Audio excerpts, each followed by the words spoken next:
జ్యోతి బిందు రూపుడు నా తండ్రి జ్యోతిగా వెలుగుతుండే, జ్యోతి స్వరూపుడమ్మా నిన్ను మరచి నేనుండజాలనయ్యా. జ్యోతి బిందు రూపుడు నా తండ్రి జ్యోతిగా వెలుగుతుండే, జ్యోతి స్వరూపుడమ్మా నిన్ను మరచి నేనుండజాలనయ్యా.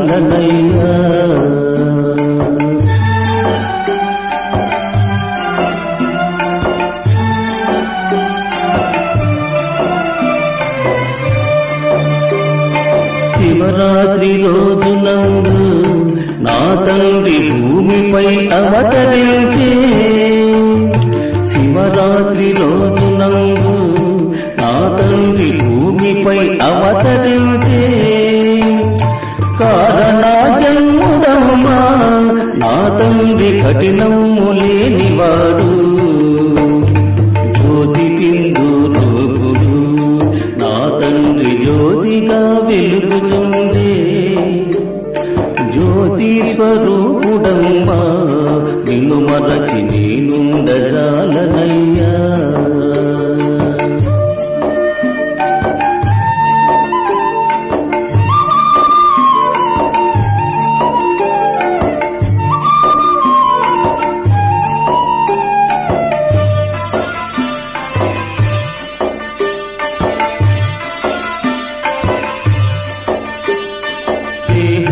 లేనందున నా తండ్రి తనువు ఆధారమనను, దేహమే లేనందున నా తండ్రి తనువు ఆధారమనను, గురుగిటి నా నివసించును నా తండ్రి భూమిని ఉద్ధరించే, జ్యోతి బిందు రూపుడు నా తండ్రి జ్యోతిగా వెలుగుతుండే, జ్యోతి స్వరూపుడమ్మా నిన్ను మరచి నేనుండజాలనయ్యా.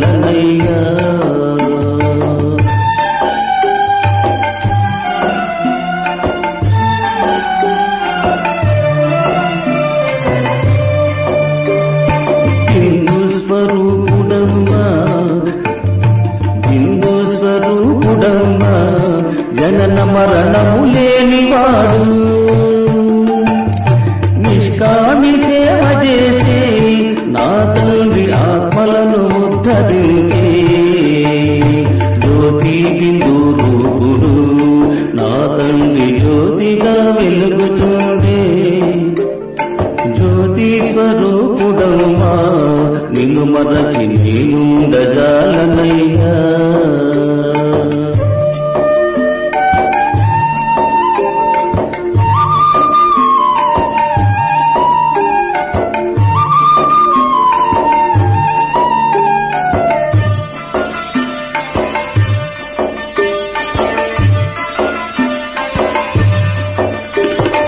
దేహము పైన మీకు ఎప్పుడు మోహము వదలినప్పుడు, దేహము పైన మీకు ఎప్పుడు మోహము వదలినప్పుడు, జ్ఞానము లభించును నా తండ్రి జ్ఞాన కలిశం పెట్టును, జ్యోతి బిందు రూపుడు నా తండ్రి జ్యోతిగా వెలుగుతుండే, జ్యోతి స్వరూపుడమ్మా నిన్ను మరచి నేనుండజాలనయ్యా.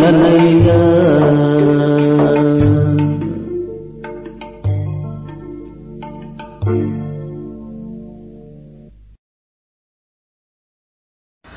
శాంతి. మధురమైన పిల్లలారా, ఇది అద్భుతమైన సత్సంగము. ఇక్కడ మీకు జీవించి ఉండే మరణించడం నేర్పించబడుతుంది. జీవించి ఉండి మరణించేవారు హంసలుగా అవుతారు. ప్రశ్న: పిల్లలు, మీకిప్పుడు ఏ ఒక్క చింత ఉన్నది? జవాబు: మేము వినాశానికి ముందే సంపన్నంగా అవ్వాలి అనే చింత ఉంది. ఏ పిల్లలైతే జ్ఞాన యోగాలలో శక్తిశాలిగా అవుతూ ఉంటారో వారికి మనుషుల్ని దేవతలుగా చేయాలనే అలవాటు అవుతూ ఉంటుంది. వారు సర్వీస్ చేయకుండా ఉండలేరు. జిన్ను వలె పరుగులు తీస్తూ ఉంటారు. సర్వీస్ చేయడంతో పాటు స్వయాన్ని కూడా సంపన్నంగా చేసుకోవాలనే చింత ఉంటుంది. ఓం శాంతి. ఆత్మీక తండ్రి కూర్చొని ఆత్మీక పిల్లలకు అర్థం చేయిస్తూ ఉన్నారు. ఆత్మ ఇప్పుడు సాకారంలో ఉంది. అంతేకాక ప్రజాపిత బ్రహ్మకు సంతానమైనారు. ఎందుకంటే దత్తత తీసుకోబడినారు. వీరు సోదర సోదరీలుగా చేస్తారని మీ గురించి అందరూ అంటారు. వాస్తవానికి ఆత్మలైన మీరు పరస్పరంలో సోదరులని తండ్రి పిల్లలకు అర్థం చేయిస్తూ ఉన్నారు. ఇప్పుడు నూతన సృష్టి రచన జరుగుతుంది. కాబట్టి మొట్టమొదట శిఖ సమానమైన బ్రాహ్మణులు కావాలి. శూద్రులుగా ఉండేవారు ఇప్పుడు ట్రాన్స్ఫర్ అయ్యారు. బ్రాహ్మణులు కూడా తప్పకుండా కావాలి. ప్రజాపిత బ్రహ్మ పేరు కూడా ప్రసిద్ధి చెందింది. ఈ లెక్కతో పిల్లలైన మనమంతా సోదరీ సోదరులమని మీరు భావిస్తారు. బ్రహ్మ కుమార్ కుమారీలని స్వయాన్ని చెప్పుకుంటున్న వారంతా తప్పకుండా సోదర సోదరీలే అవుతారు. అందరూ ప్రజాపిత బ్రహ్మ సంతానమే కనుక పరస్పరం సోదరీ సోదరులుగానే ఉండాలి. ఇది తెలియని వారికి అర్థం చేయించాలి. బుద్ధిహీనతతో పాటు అంధవిశ్వాసంలో కూడా ఉన్నారు. ఎవరిని పూజిస్తున్నారో, ఎవరిపై వీరు ఫలానా అని విశ్వాసం ఉంచుతున్నారో వారిని గురించి కొద్దిగా కూడా తెలియదు. లక్ష్మీనారాయణలను పూజిస్తారు, కానీ వారు ఎప్పుడు వచ్చారు, ఎలా తయారయ్యారు, తర్వాత ఎక్కడికి వెళ్ళారు అని ఎవ్వరికీ తెలియదు. నెహ్రూ మొదలైన మనుషులను గురించి తెలుసు. వారి చరిత్ర భూగోళాల గురించి కూడా అందరికీ తెలుసు. జీవన చరిత్ర తెలియకుంటే వారు దేనికి పనికి వస్తారు? పూజిస్తారు, కానీ వారి జీవిత కథనం గురించి తెలియదు. మనుషుల జీవిత కథ అయితే తెలుసు, కానీ ఏ గొప్పవారైతే గతించిపోయారో వారిలో ఒక్కరి జీవిత కథ గురించి కూడా తెలియదు. శివుణ్ణి ఎంతమంది పూజిస్తూ ఉన్నారు? పూజిస్తారు. మళ్ళీ ఆ శివుడు రాయిలోనూ అణువణువులో ఉన్నారని చెప్తారు. ఇదేమైనా జీవిత కథనా? ఇది తెలివైన విషయం కాదు. స్వయాన్ని కూడా పతితులుగానే పిలుచుకుంటారు. పతితం అనే పదం ఎంత ఖచ్చితంగా సరిపోతుంది. పతితులు అనగా వికారులు. బ్రహ్మ కుమార్ కుమారీలని ఎందుకు పిలువబడతారో మీరు అర్థం చేయించగలరు. ఎందుకంటే దత్తత తీసుకోబడిన బ్రహ్మ సంతానము. మనము కుకవంశావళి వారం కాదు, ముఖవంశావళి అయినాము. బ్రాహ్మణీలు సోదర సోదరీలు అవుతారు కదా. కావున వారికి పరస్పరంలో చెడు దృష్టి ఉండజాలదు. చెడు ఆలోచన ముఖ్యంగా కామ వికారానికి సంబంధించినదని మేము ప్రజాపిత బ్రహ్మ సంతానము సోదరీ సోదరులం అవుతామని మీరు చెప్తారు. శ్రీబాబా సంతానులైన మేము పరస్పరం సోదరీ సోదరులము అని కూడా భావిస్తారు.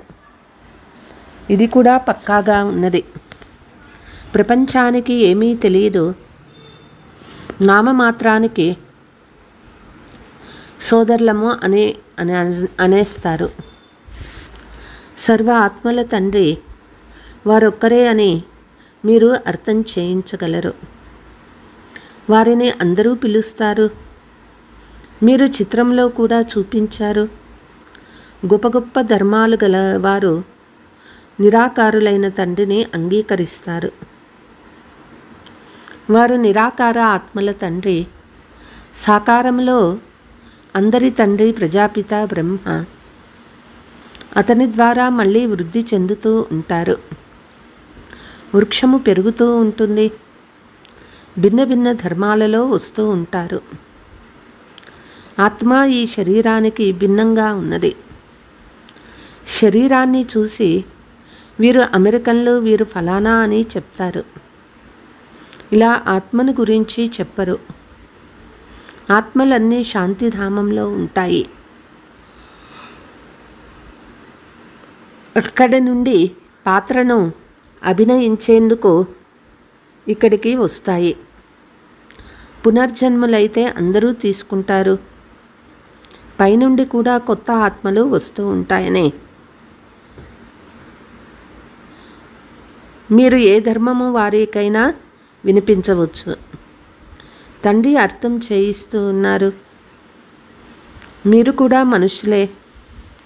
మనుషులకే ఈ సృష్టి చక్రం ఎలా తిరుగుతుంది, దీని రచయిత ఎవరు, ఇది తిరిగేందుకు ఎంత సమయం పడుతుంది అని సృష్టి ఆది మధ్యాంతాలను గురించి తెలియాలి. ఇది మీకే తెలుసు, దేవతలకు తెలియదు. మనుషులు తెలుసుకొని తర్వాత మళ్ళీ దేవతలుగా అవుతారు. మనుషుల్ని దేవతలుగా చేయవారు తండ్రి. వారు తమ పరిచయాన్ని, వారి రచనా పరిచయాన్ని ఇస్తారు. బీజరూపులైన తండ్రికి మనము బీజరూపులైన పిల్లలమని మీకు తెలుసు. ఎలాగైనా ఉల్టా వృక్షము గురించి తండ్రికి తెలుసో అలా మనం కూడా అర్థం చేసుకున్నాము. మానవులకి ఎప్పటికీ అర్థం చేయించలేరు. కానీ మీకు తండ్రి అర్థం చేయించారు. మీరు బ్రహ్మకు పిల్లలుగా అవ్వనంత వరకు ఇక్కడికి రాలేరు. పూర్తి కోర్సును తీసుకొని అర్థం చేసుకోనంత వరకు వారిని బ్రాహ్మణుల సభలో ఎలా కూర్చోబెట్టగలరు? దీనిని ఇంద్రసభ అని కూడా అంటారు. ఇంద్రుడేమి ఆ నీటి వర్షాన్ని కురిపించరు. ఇంద్రసభ అని అనబడుతుంది. అందులో దేవకన్యలు కూడా మీరే అవ్వాలి. అనేక విధాలైన దేవతలు మహిమ చేయబడ్డారు. ఏ పిల్లలైనా సుందరంగా ఉంటే వీరు దేవకన్య వలె ఉన్నారని అంటారు కదా. పౌడర్ పూసుకొని సుందరంగా అవుతారు. సత్యయుగంలో పిల్లలైన మీరు దైవీ రాకుమారీలుగా అవుతారు. మీరిప్పుడు జ్ఞానసాగరంలో జ్ఞానస్నానం చేయడం ద్వారా దేవతలుగా అవుతారు. ఎలా ఉండేవాళ్ళము, ఎలా తయారవుతున్నామో మీకు తెలుసు. ఏ తండ్రి అయితే సదా పవిత్రతలో సదా సుందరమైన వారో ఆ తండ్రి బాటసారి అయి మిమ్మల్ని ఇలా తయారు చేసేందుకు పతిత శరీరంలో ప్రవేశిస్తారు. ఇప్పుడు సుందరంగా ఎవరు తయారు చేస్తారు? బాబా తయారు చేయవలసి ఉంటుంది. సృష్టి చక్రమైతే తిరగాల్సిందే. మీరిప్పుడు సుందరంగా అవ్వాలి. చదివించేవారు జ్ఞానసాగర్లైన తండ్రి ఒక్కరే. జ్ఞానసాగర్లు, ప్రేమ సాగర్లు అని ఆ తండ్రికి ఉన్నంత మహిమ లౌకిక తండ్రికి ఉండలేదు. ఈ మహిమ బేహద్దు తండ్రిదే. అంతటి మహిమ ఉన్న ఓ తండ్రి వచ్చి మమ్మల్ని మహిమాయోగ్యులుగా తయారు చేయండి అని అందరూ వారినే ప్రార్థిస్తారు. మీరిప్పుడు నెంబర్ వారు పురుషార్థానుసారం అవుతున్నారు కదా. చదువులో అందరూ ఒకే విధంగా ఉండరు. రాత్రికి పగలకున్నంత తేడా ఉంటుంది. మీ వద్దకు చాలామంది వస్తారు. బ్రాహ్మణులు తప్పకుండా అవ్వాలి. కొందరు బాగా చదువుతారు, కొందరు తక్కువగా చదువుతారు. అందరికంటే బాగా చదువుకునేవారు ఇతరులకు కూడా చదివిస్తారు.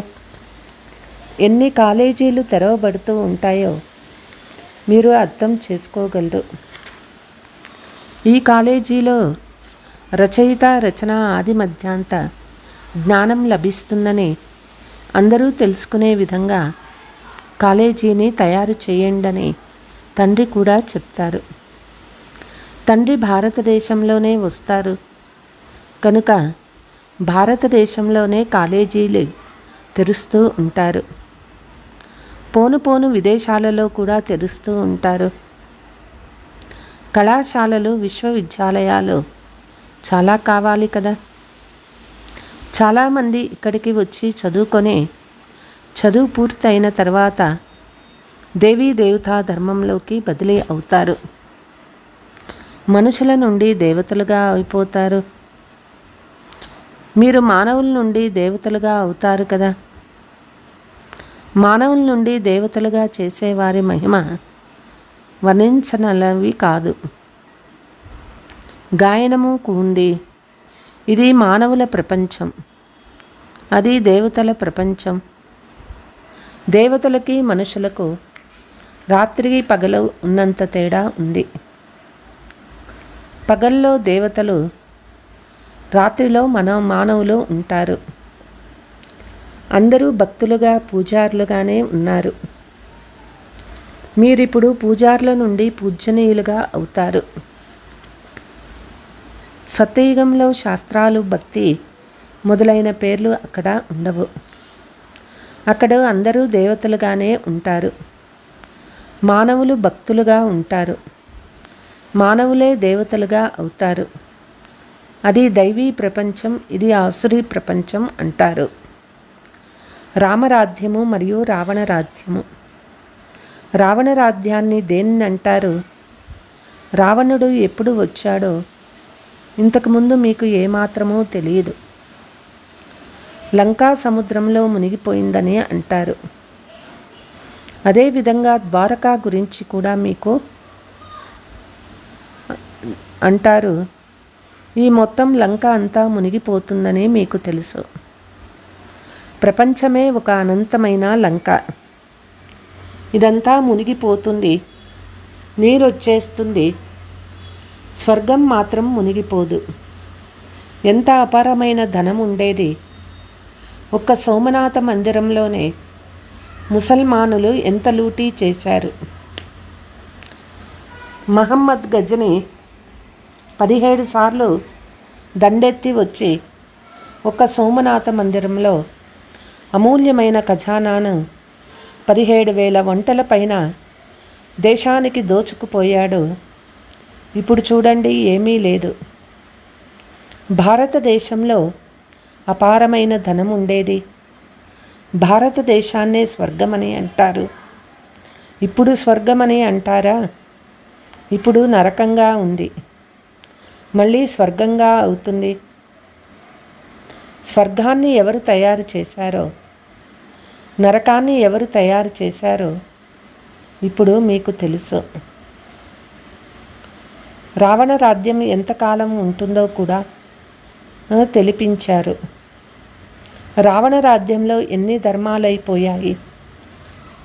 రామరాజ్యంలో అయితే కేవలం సూర్యవంశము చంద్రవంశాలు మాత్రమే ఉంటాయి. మీరు ఇప్పుడు ఇంకా చదువుకుంటున్నారు. ఈ చదువు మరెవ్వరికీ బుద్ధిలోనూ లేదు. వారు రావణ రాజ్యంలోనే ఉన్నారు. సత్యయుగంలో రామరాజ్యం ఉంటుంది. బాబా మనల్ని యోగ్యులుగా తయారు చేస్తూ ఉన్నారు. తండ్రి చెప్తూ ఉన్నారు, తర్వాత మళ్ళీ అయోగ్యులుగా అవుతారు. అయోగ్యులని ఎందుకంటారు? ఎందుకంటే పతితులుగా అవుతారు.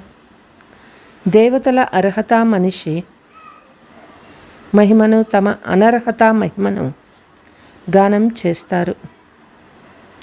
మీరు పూజ్యులుగా ఉన్నప్పుడు కొత్త ప్రపంచం ఉండేదని తండ్రి చెప్తారు. చాలా కొంతమంది మనుషులు ఉండేవారు. విశ్వం అంతటికీ మీరే అధికారులుగా ఉండేవారు. మీకు ఇప్పుడు చాలా సంతోషం ఉండాలి. సోదరీ సోదరులుగా అవుతారు కదా.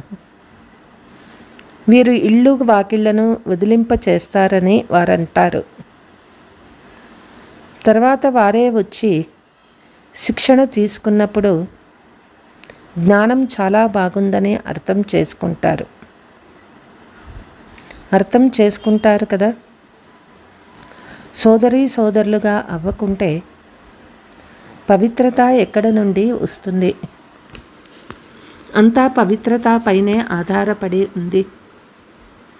చాలా దిగజారిపోయిన, చాలా పతితమైన మగధ దేశంలోనే తండ్రి వస్తారు. ఆహార పానీయాలు కూడా అపవిత్రంగా మురికిగా ఉంటాయి. అనేక జన్మల తర్వాత అంతిమ శరీరంలోనే తండ్రి ప్రవేశిస్తారు. ఇతడే 84 జన్మలు తీసుకుంటారు. లాస్ట్లో ఉన్నవారే మళ్ళీ ఫస్ట్లోని వారు మళ్ళీ లాస్ట్కి వస్తారు. ఎవరైనా ఒకరిది మాత్రమే ఉదాహరణ చెప్తారు కదా. మీ వంశం తయారవ్వబోతుంది. ఎంత బాగా అర్థం చేసుకుంటూ ఉంటారో అంతగా మీ వద్దకు చాలామంది వస్తారు. ఇప్పుడు ఈ వృక్షం చాలా చిన్నదిగా ఉంది. తుఫాన్లు కూడా చాలా వస్తాయి. సత్యయుగంలో తుఫానుల ప్రసక్తే లేదు. పైనుండి కొత్త కొత్త ఆత్మలు వస్తూ ఉంటాయి. ఇక్కడ తుఫానులు రాగానే పడిపోతారు. అక్కడ మాయా తుఫానులే ఉండవు. ఇక్కడైతే కూర్చున్నవారు కూర్చునే మరణిస్తారు. మాయతో మీరు యుద్ధం చేస్తూ ఉన్నారు కావున అది కూడా హైరానా పెడుతుంది. సత్యయుగంలో ఇది ఉండదు. ఇతర ధర్మాలలో ఈ విషయాలు ఉండవు. రావణ రాజ్యం మరియు రామరాజ్యం గురించి మరెవ్వరికీ తెలియదు. సత్సంగానికి వెళ్తారు కానీ అక్కడ మరణించే జీవించే విషయాలు ఉండవు. ఇక్కడైతే పిల్లల్ని దత్తు తీసుకుంటున్నారు. శివబాబాకు పిల్లలమని వారి నుండి వారసత్వం తీసుకుంటామని అంటారు. తీసుకుంటూ దిగజారిపోగానే వారసత్వం అంతా సమాప్తమైపోయినట్లే. హంసల నుండి కొంగలుగా మారిపోతారు. అయినా తండ్రి దయాహృదయులు కనుక అర్థం చేయిస్తూనే ఉంటారు. కొందరు మళ్ళీ పైకి ఎక్కుతారు. స్థిరంగా ఉన్నవారిని మహావీరులని, హనుమంతులని అంటారు. మీరు మహావీరులు, మహావీర వనితలు నెంబరు వారుగా అయితే ఉండనే ఉంటారు. అందరికంటే శక్తివంతంగా ఉన్నవారినే మహావీరులని అంటారు. ఆదిదేవుని కూడా మహావీరుడని అంటారు. వీరి ద్వారానే ఈ మహావీరుడు జన్మించి విశ్వమంతటిపై రాజ్యపాలన చేస్తాడు. నెంబర్ వారు పురుషార్థానుసారంగా రావణ్పై విజయం పొందేందుకు పురుషార్థం చేస్తూ ఉంటారు. రావణుడంటే పంచవికారాలు. ఇది అర్థం చేసుకునే విషయం. ఇప్పుడు మీ బుద్ధికి వేయబడిన తాళాన్ని తండ్రి తెరుస్తారు. మళ్ళీ తాళం పూర్తిగా మూసుకుపోతుంది. ఇక్కడ కూడా ఎవరి తాళం తెరుచుకుంటుందో వారు వెళ్ళి సర్వీస్ చేస్తారు. వెళ్ళి సర్వీస్ చేయండి, మురికిలో పడిపోయిన వారిని బయటకు తీయండి అని తండ్రి చెప్తారు. మిమ్మల్ని కూడా మురికి కాలువలో పడిపోమ్మని చెప్పరు. మీరు బయటపడి ఇతరులను కూడా బయటకు తీయండి. విషయ వైతరిణి నదిలో అపారమైన దుఃఖం ఉన్నది. ఇప్పుడు అపారమైన సుఖంలోకి వెళ్ళాలి. చాలా సుఖం ఇచ్చే వారిని మహిమ చేస్తారు. దుఃఖం ఇచ్చే రావణుని మహిమ చేస్తారా? రావణుని అసురుడని అంటారు. మీరు రావణ రాజ్యంలో ఉండేవారు. ఇప్పుడు అపారమైన సుఖాన్ని పొందేందుకు మీరు ఇక్కడికి వచ్చారని తండ్రి చెప్తూ ఉన్నారు. మీకు ఎంత అపారమైన సుఖం లభిస్తుంది, ఎంత సంతోషం ఉండాలి. జాగ్రత్తగా కూడా ఉండాలి. హోదా అయితే నెంబర్ వారుగా ఉంటుంది. ప్రతి పాత్రధారి పదవి వేరువేరుగా ఉంటుంది. అందులో ఈశ్వరుడు ఉండడు. తండ్రి వచ్చి ప్రతి విషయాన్ని అర్థం చేయిస్తారు. మీరు తండ్రిని రచన యొక్క ఆది మధ్యంతాలను గురించి నెంబర్ వారు పురుషార్థానుసారం తెలుసుకుంటారు. చదువు నెంబరు వారు చదువుపైనే మార్కులు ఉంటాయి. అనంతమైన చదువు. ఇందులో పిల్లలు చాలా అప్రమత్తంగా ఉండాలి. ఏ రోజు కూడా చదువుని మిస్ చేయరాదు. మేము విద్యార్థులము గాడ్ ఫాదర్ అయిన భగవంతుడు తండ్రి చదివిస్తారనే నశ పిల్లలకి ఎక్కి ఉండాలి. భగవాను వాచ, వారు కేవలం పేరు మార్చి కృష్ణుని పేరు వేసేశారు. తప్పు జరిగినందున కృష్ణ భగవాను వాచ అని అర్థం చేసుకున్నారు. ఎందుకంటే తండ్రి స్థాపిస్తున్న స్వర్గంలో నెంబర్ 1 కృష్ణుడే కదా. ఈ జ్ఞానము మీకు ఇప్పుడు లభించింది. నెంబర్ వారు పురుషార్థానుసారం స్వయం కళ్యాణం చేసుకుంటూ ఇతరుల కళ్యాణం కూడా చేస్తూ ఉంటారు. వారికి సర్వీస్ లేకుండా ఎప్పుడూ సుఖం దొరకదు. పిల్లలు మీరు జ్ఞానయోగాలలో దృఢంగా అయితే జిన్ను వలె పనిచేస్తారు. మనుషుల్ని దేవతలుగా చేసే అలవాటు ఉంటుంది. మరణించక ముందే పాస్ అవ్వాలి. సర్వీస్ చాలా చేయాలి. చివర్లో అయితే యుద్ధం ప్రారంభమైపోతుంది. ప్రకృతి వైపరీత్యాలు కూడా సంభవిస్తాయి. అచ్చా, मीठे मीठे सिकीलतो बच्चों प्रति मात पिता बाप दादा का याद प्यार और गुड मॉर्निंग. रूहानी बाप की रूहानी बच्चों को नमस्ते. हम रूहानी बच्चों की रूहानी मात पिता बाप दादा को याद प्यार गुड मॉर्निंग नमस्ते. ధారణ లాస్ట్ నుండి ఫస్ట్లోకి వెళ్ళేందుకు మహావీరులుగా ఈ పురుషార్థం చేయాలి. మాయా తుఫాన్ వచ్చినప్పుడు కదలకూడదు. తండ్రి సమానంగా దయా హృదయులై మనుషుల బుద్ధికి వేయబడిన తాళాన్ని తెరిచే సేవ చేయాలి. జ్ఞానసాగరంలో ప్రతిరోజు జ్ఞానస్నానం చేసి దైవీ రాజకుమార్ కుమారీలుగా అవ్వాలి. ఒక్కరోజు కూడా చదువుని వదలరాదు. భగవంతుని విద్యార్థులము అనే నశ ఉండాలి.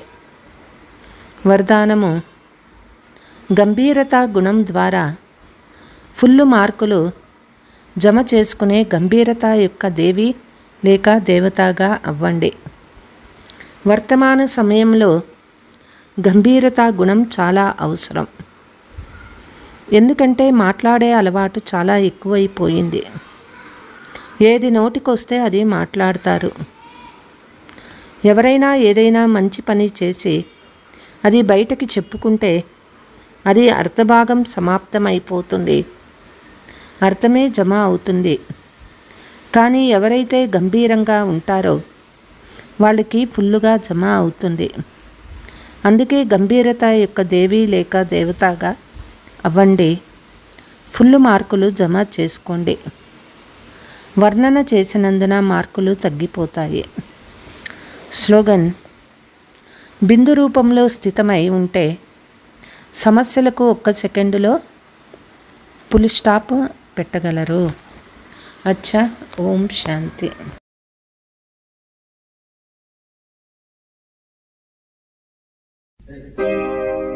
మేలుకో మానవుడా,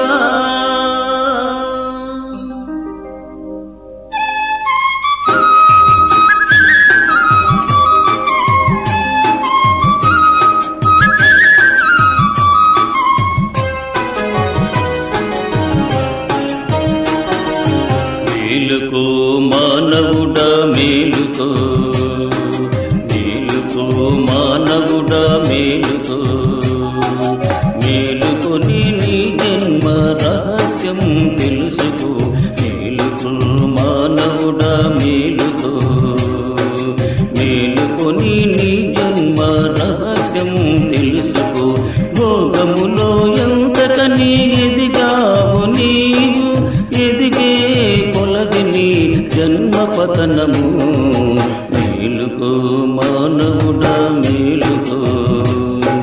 మేలుకొని నీ జన్మ రహస్యం తెలుసుకో. మేలుకో మానవుడా, మేలుకో.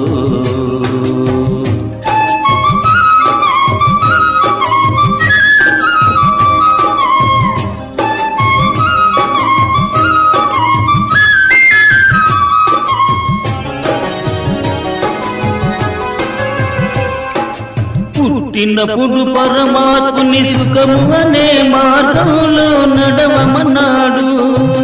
పుట్టినప్పుడు పరమాత్ముని సుఖము అనే మార్గంలో నడవమన్నాడు.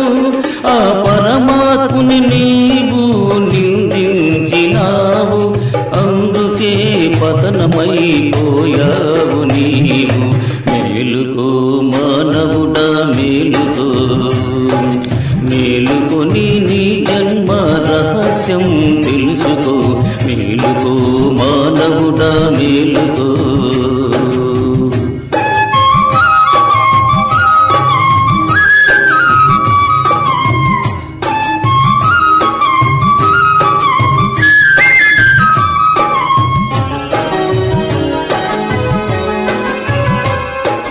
జ్ఞానము యోగము అనే రెక్కలే తెంచాడు నీకు. ఆ రామనుడి ఒడిలో ఎందుకయా ఉంటావు నీవు.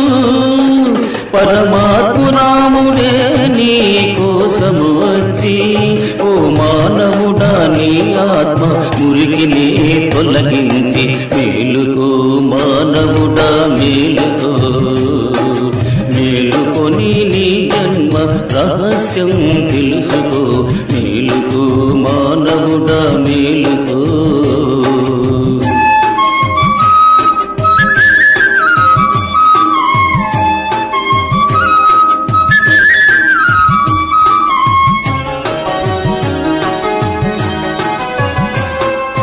భగవంతుడు వచ్చాడు నీ కోసం, కాని కుంభకర్ణుడిలాగా నిద్రపోతున్నావు. భగవంతుడి వచ్చాడే నీ కోసం, కాని కుంభకర్ణుడిలాగా నిద్రపోతున్నావు. అటయోగమెందుకురా నీకు, రాజయోగమే నేర్చు రాజుగా ఉండరా. ఇన్ని జన్మలు నీవు ఎత్తేను కాని కడసారి జన్మ నీకు కడవరకు సుఖమురా. మేలుకో మానవుడా, మేలుకో. మేలుకొని నీ జన్మ రహస్యం తెలుసుకో. మేలుకో మానవుడా, మేలుకో. మేలుకొని నీ జన్మ రహస్యం తెలుసుకో. మేలుకో మానవుడా.